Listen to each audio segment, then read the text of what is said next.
What's up, everybody? Charlie Marlow here. You see the headline. It's a good thing. It's actually a good thing that the Cardinals got swept by the Arizona Diamondbacks over the weekend. It's not because I want the Cardinals to lose. That's not the point at all. I think we finally have clear direction, and maybe we always did, but I think we truly have clear direction for the 2025 Cardinals, what they should do this year and moving forward.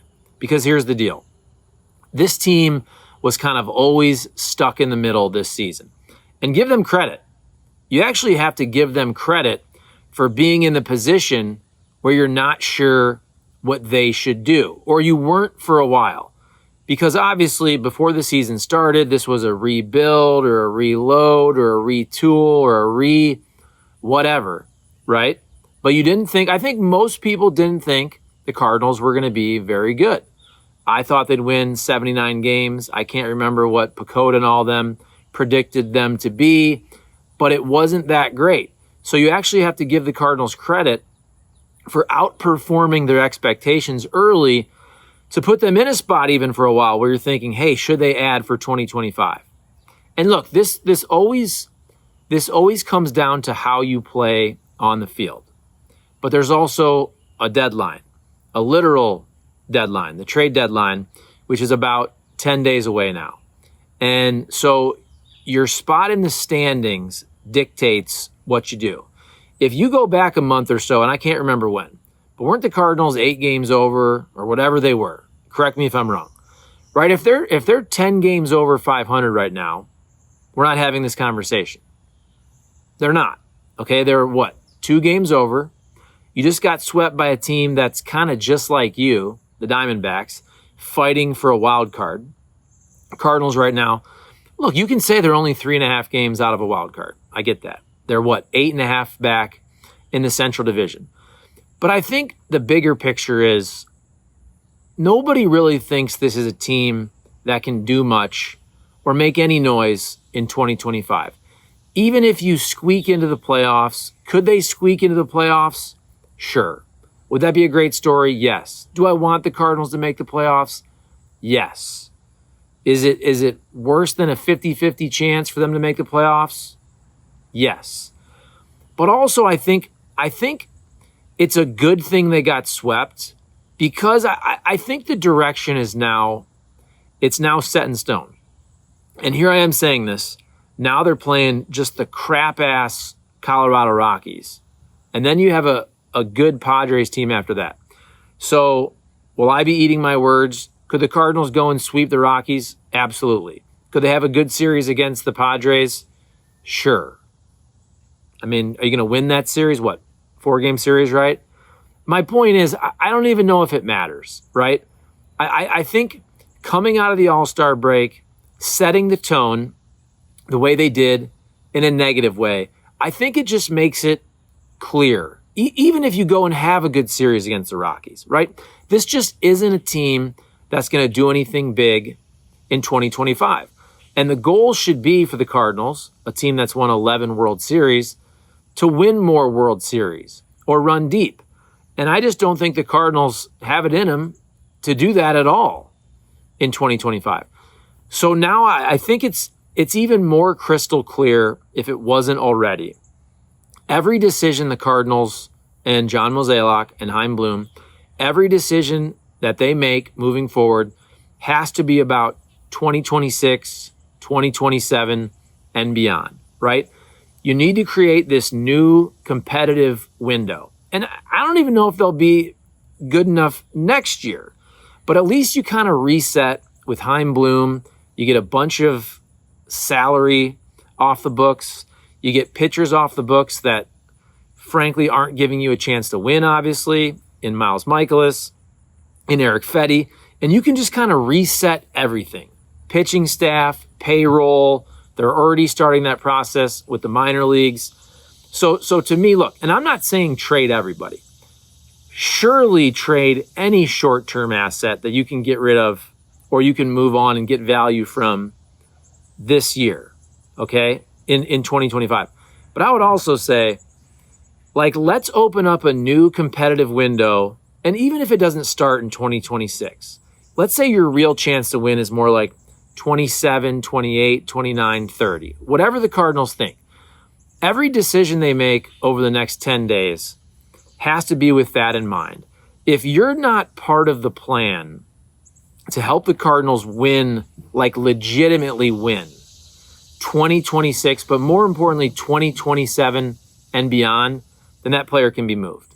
If you don't think that guy can be part of the next window of winning, then that person can go somewhere else if you can get good value in return that gives you a better chance to win 2026 through 2030, whatever that is. And by the way, I'm not one of these people that's saying trade everybody. Like, I don't think you should just go ahead and trade Brendan Donovan. If I'm the Cardinals, very good player, very versatile player, very popular player, a guy who kind of just, like, I hate to say it, it's such a cliche, but embodies the Cardinal way. Just scrappy, gritty, just made an all-star team. I want Brendan Donovan on my team.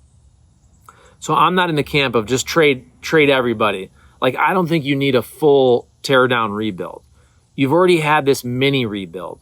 You've already rebuilt. You're starting to rebuild the development in the minor leagues. You have some good pitching. We'll see what happens down the road. Next few years, Quinn Matthews, Tink Hence, whoever it is. You have some talented arms. You got some guys getting older. Nolan Arenado's not getting any younger. You still need the superstar.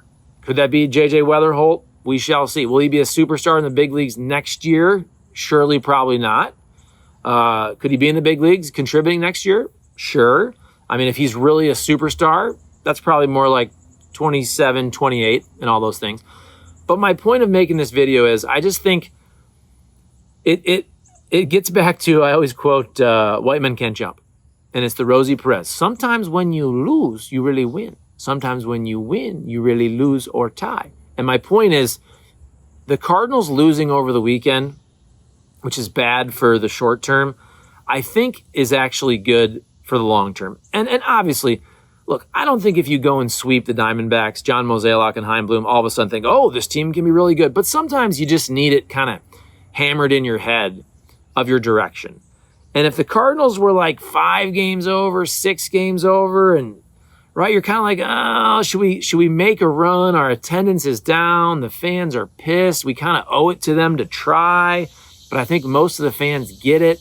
And they know this team really isn't going anywhere big in 2025, even though, again, I'm repeating myself, but you got to give him credit, I think, for overperforming expectations. That's why I give Ali Marmol credit for what he's done, keeping this team together, playing some cleaner baseball. Do you think he wants to run out Eric Fetty and Miles Michaelis? Really? Do you think Ali Marmol wants to run out Eric Fetty and Miles Michaelis 40% of your starts, knowing you're talking about, for the most part, non-competitive, especially Fetty. We're getting there with Miles Michaelis too, non-competitive type outings. Come on. He's putting the guys out there that he's given. So there you go. By the way, thank you for getting to this point. Please comment, like, subscribe. I want to tell you about my sponsors real quick. Triad Bank. Just opened up another commercial loan with Triad Bank last month on a rental property. They're the best. I got 3 loans with them now. I think I've had 6 loans total over the last 5-6 years with Triad Bank. They've been a sponsor for about 5 years. Best thing I ever did for my rental property business, taking all my commercial loans from a big national bank that did not care about me to a local relationship-based bank in Triad Bank. I go to the Frontenac location. They also have Creve Coeur. My guy, Matthew Tobin, he hooks me up. I've told you about him before. Triad Bank, they have retail banking. Try them out. I can't recommend them enough. You also have St. Louis Lawn Care. Can't see my grass behind me, but it's looking good. St. Louis Lawn Care for all your lawn care needs and mulch. And they do mosquito and bug control and all that, aeration. St. Louis Equipment for your mower. Buy a mower, get your mower repaired. I've gotten some small engine stuff there. A Crest battery-operated trimmer, which is a badass. A Husqvarna blower. That's the fuel mix, which is really, really strong. So St. Louis Equipment, St. Louis Lawn Care, my guy Tim Jankerson, and then once again, Triad Bank. They're the best. So there you go. Quick video. This Card Central Clips channel, let's build it up. Let's get it over 1,000 subscribers. By the way, we just hit 1 million views on the STL Sports Central page Since we switched it over from my page to SEL Sports Central, in about 5 months exactly, we've gotten 1 million views already. So things are going well there. Tell me what you think. Am I right? Am I wrong? Am I a genius? Am I an idiot? I think it's actually a good thing. The Cardinals got swept. The plan, it's set. No ifs, ands, buts about it. I don't care. I don't even care if they sweep the Rockies. The Rockies are horrible, okay? Build for the future. Trade off short-term assets. I get it. It sucks when you have to sell, but it'll be kind of a mini sell. If you can arbitrage, to use a John Mozeliak term, if you can actually pick up assets that you think will help you in 2026 and beyond, do that. Then again, I said last year I thought Eric Fetty was a good move. It wasn't. I was wrong. That's why these guys are paid the big bucks. That's why we criticize them so much when they have bad moves and decisions, even though we might have made the same decisions that they made. It is what it is. All right, Charlie Marlow signing off. Have a great Monday, everybody. Peace.